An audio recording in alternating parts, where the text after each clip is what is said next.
The afternoon sun glared against the cold silver walls of the factory, its brightness mocking the pain that stained the ground below.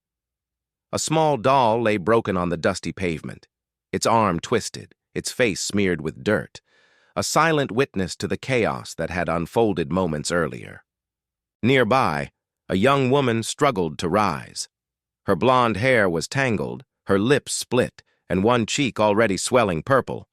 Beside her stood a little girl, no older than 6, trembling as she clutched the damaged doll to her chest. Her wide, tear-filled eyes darted between her injured mother and the road that led away from the factory, the road where the men who had hurt them had just fled, laughing. If you believe in kindness, in standing up for those who can't stand alone, please take a moment to like, comment, share, and subscribe to Kindness Corner. Your support helps keep these real, heart-touching stories alive. For everyone who still believes in second chances. The mother's name was Clara, a young widow holding her fragile world together with nothing but love and willpower. She worked endless shifts at the Weldon Auto Components factory, barely earning enough to cover rent and put food on the table for her daughter Hazel. But she never complained, not once. Every morning she'd tie Hazel's little yellow ribbons and whisper, "Someday, things will get better." And Hazel believed her. Because when you're 6, you believe every promise that comes from your mother's trembling smile. But that day, everything broke. The toy, and something inside them. Clara had discovered that the factory manager and his men had been underpaying her for months, exploiting her desperation. When she confronted them, they laughed. When she begged, one of them shoved her against the wall. And when Hazel ran in, clutching her doll and shouting for them to stop, one of the men snatched it from her tiny hands, tore off its arm, and threw it into the dirt.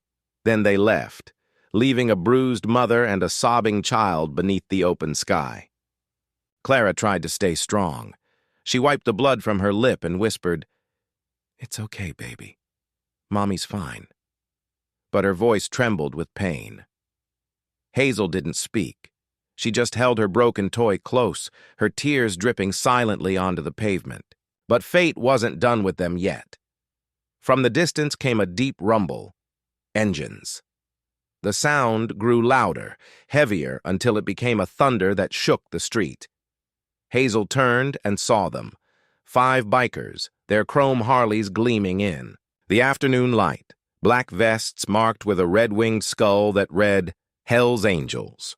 They slowed as they approached. Their leader cut his engine first. He was older, rugged. Salt and pepper hair, a thick beard, tattoos curling down his arms like stories written in ink. His vest read RLCHLLs. When he stepped off his bike, the world seemed to pause. He didn't need to ask what had happened. It was written all over the scene. Clara's trembling hands, Hazel's shattered doll, the bruise spreading across her cheek. The biker's jaw tightened. He knelt so his eyes met Hazel's. His voice, though deep and gruff, carried an unexpected gentleness as he asked softly with his eyes, "Who did this?" Hazel lifted her tiny hand and pointed toward the factory. Behind him, the other bikers exchanged silent looks, the kind of look men share when words are no longer needed. The leader stood, his shadow long across the ground, and nodded once. Then, without hesitation, the 5 men turned toward the factory gates. Their engines roared back to life, a sound that was part thunder, part justice. Clara cried out, "Wait, please don't!" But they were already gone, riding straight into the factory lot, where the same men who had laughed moments ago now stood frozen. Workers stopped what they were doing as the gang of leather-clad riders pulled in, engines growling like beasts. The leader dismounted first, boots echoing heavy against the concrete. The factory manager stepped forward, trying to look confident. But his smirk faltered when he met the fire in the biker's eyes. No one knows what words were exchanged that afternoon, but the shouting could be heard from the street, and soon after came silence. the kind that hangs heavy, the kind that ends things. When the bikers finally rode back out, the factory floor was still.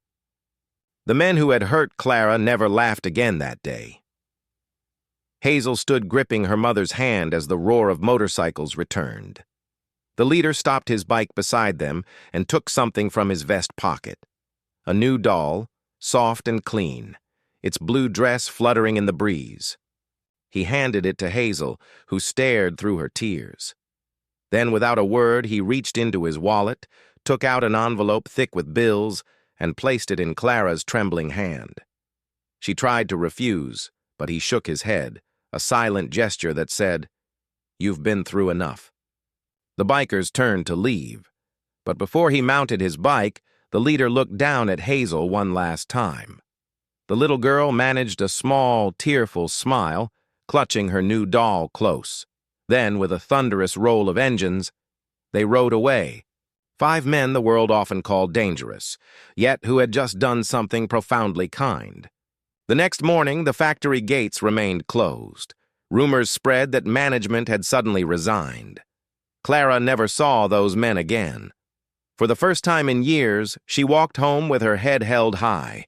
Hazel skipped beside her, the new doll in her arms, the sunlight glinting off its plastic face. It was as if the world had quietly restored something that day. Not just a toy, but faith. If this story touched your heart, don't forget to like, share, and subscribe to Kindness Corner.